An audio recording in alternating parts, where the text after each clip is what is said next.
As George Washington prepared to historically step down after 2 terms as the first president of the United States, he prepared words for his fellow countrymen. Fearing that he could die in office and begin a precedent of president for life, he intentionally left power.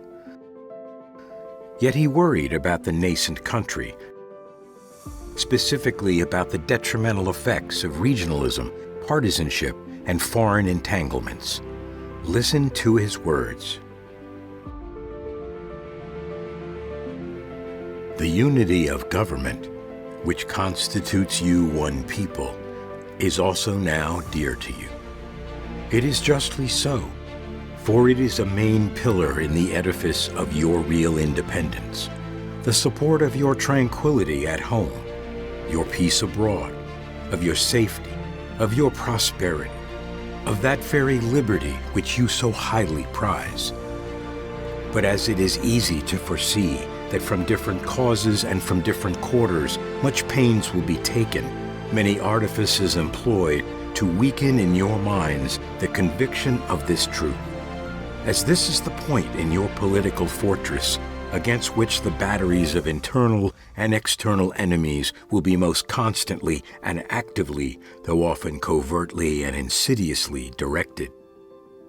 It is of infinite moment that you should properly estimate the immense value of your national union to your collective and individual happiness, that you should cherish a cordial, habitual, and immovable attachment to it, accustomizing yourselves to think and speak of it as of the palladium of your political safety and prosperity, watching for its preservation with jealous anxiety, discountenancing whatever may suggest even a suspicion that it can in any event be abandoned, and indignantly frowning upon the first dawning of every attempt to alienate any portion of our country from the rest, or to enfeeble the sacred ties which now link together the various parts.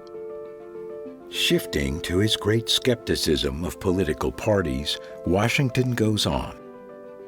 I have already intimated to you the dangers of parties in the state, with particular reference to the founding of them on geographical discriminations.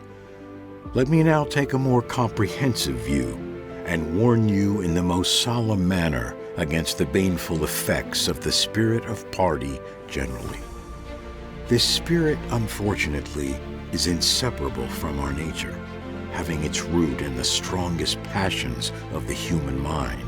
It exists under different shapes in all governments, more or less stifled, controlled, or repressed.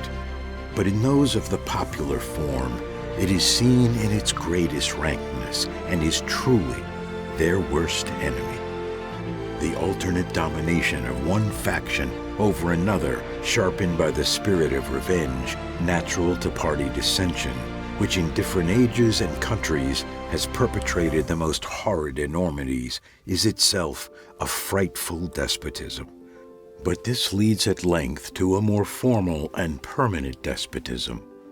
The disorders and miseries which result gradually incline the minds of men to seek security and repose in the absolute power of an individual, and sooner or later the chief of some prevailing faction, more able or more fortunate than his competitors, turns this disposition to the purposes of his own elevation, on the ruins of public liberty.